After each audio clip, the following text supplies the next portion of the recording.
Après avoir humidifié le papier, j'applique un premier lavis de jaune transparent. Ensuite, je dépose un orange qui est un mélange de jaune transparent et de rose permanent. Je l'applique de manière aléatoire avec des taches, des touches dans le fond. Ensuite, j'incline le support afin d'obtenir un beau fondu.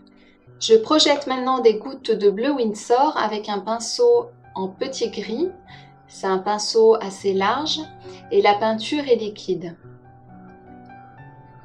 Ensuite, j'applique le gris de pen, puis le brun Van Dyck.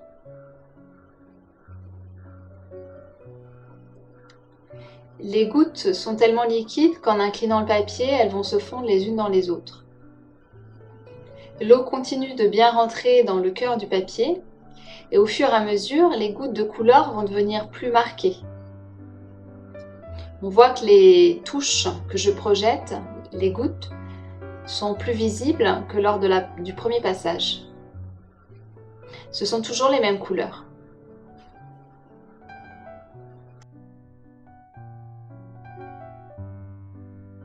Je commence à dessiner avec un pinceau synthétique, avec une dilution de couleur qui est plus crémeuse que lors du premier passage, ce qui permet à la couleur de moins se diffuser dans l'eau.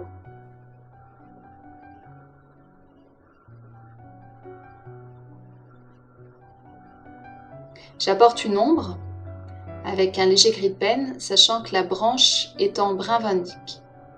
Je trace maintenant des nouvelles branches avec un pinceau à poil plus long et plus souple, ce qui me permet en fait d'avoir une gestuelle plus libre.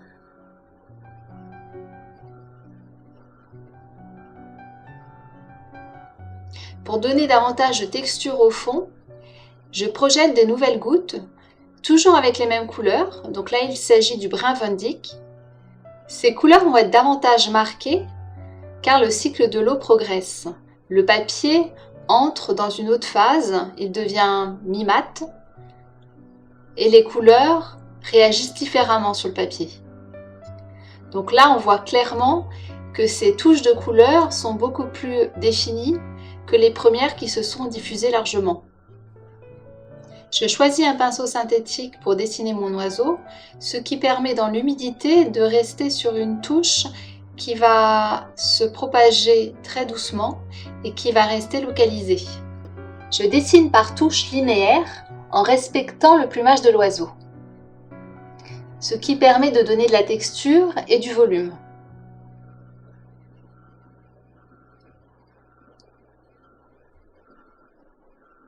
J'applique les différentes couleurs, donc j'ai commencé avec l'orange qui était la couleur la plus claire. Ensuite, je dépose du brun Van Dyck pour donner un peu de contraste, toujours en suivant cette touche linéaire. J'applique maintenant un lavis bleu sur l'ensemble du dos et je reviens avec la même couleur pour tracer le plumage.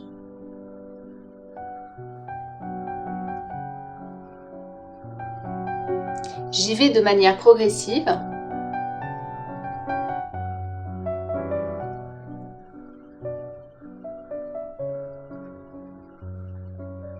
J'augmente les contrastes au fur et à mesure.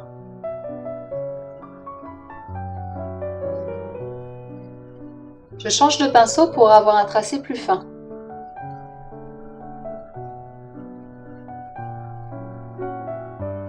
Le papier commençant à sécher, j'attends définitivement qu'il devienne sec et je reprends un travail à sec.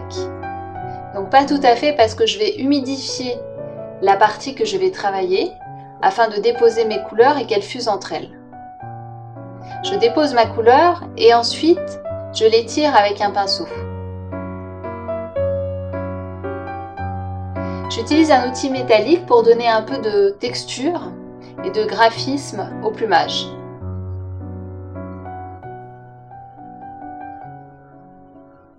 J'apporte des contrastes et du détail à l'ensemble au fur et à mesure du travail.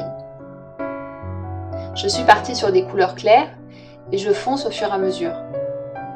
En aquarelle, on commence toujours du clair au foncé, sachant que le blanc, c'est le papier.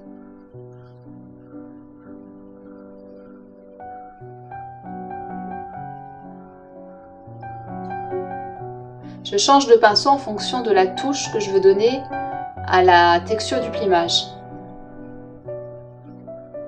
On voit que les couleurs se diffusent très peu, car j'utilise une peinture qui est assez crémeuse.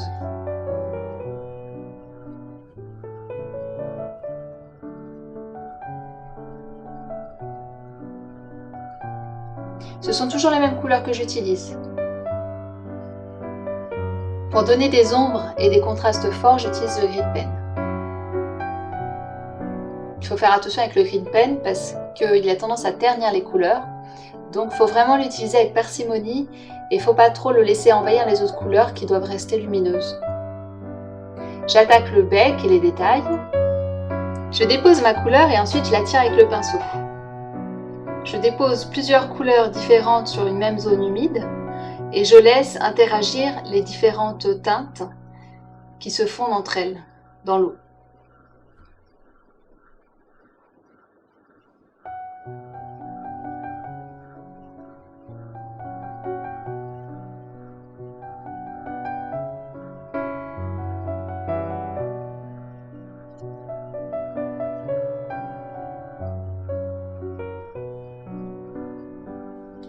Je dépose des teintes chaudes pour valoriser le regard de l'oiseau qui n'est pas encore placé.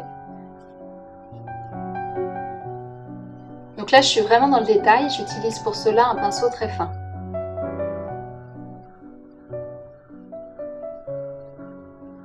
Pour mettre en valeur le bec, sachant que j'ai laissé volontairement le dessous du bec clair, je place un lavis bleu que je dégrade en le tirant avec de l'eau propre sur le pinceau.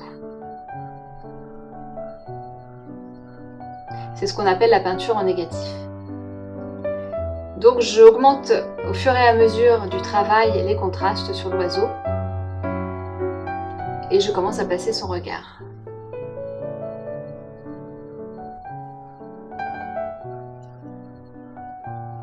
J'ai humidifié l'intérieur de l'œil et j'ai placé du gris pen qui a fusé, ce qui permet de créer des reflets qui se font un peu tout seuls dans l'humidité. Ensuite, j'utilise le pinceau jupon pour apporter également du détail autour de l'œil.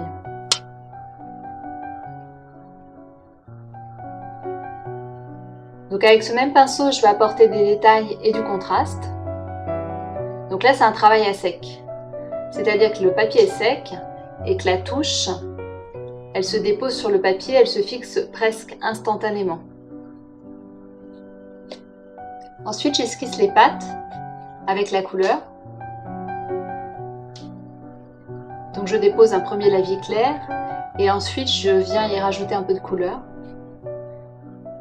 et surtout de l'ombre. Je ne veux pas apporter trop de détails à ces pattes, donc je vais quand même leur donner un peu de contraste, qu'elles aient du volume, sans pour autant aller vraiment dans le détail.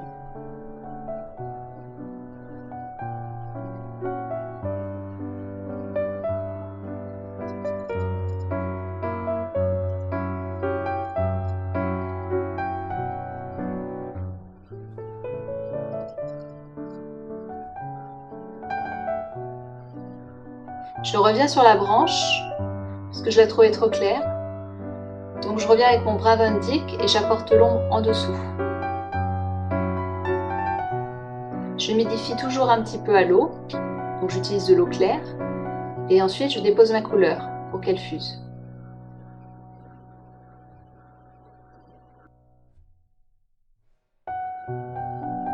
Et voilà, j'arrive au bout de la peinture.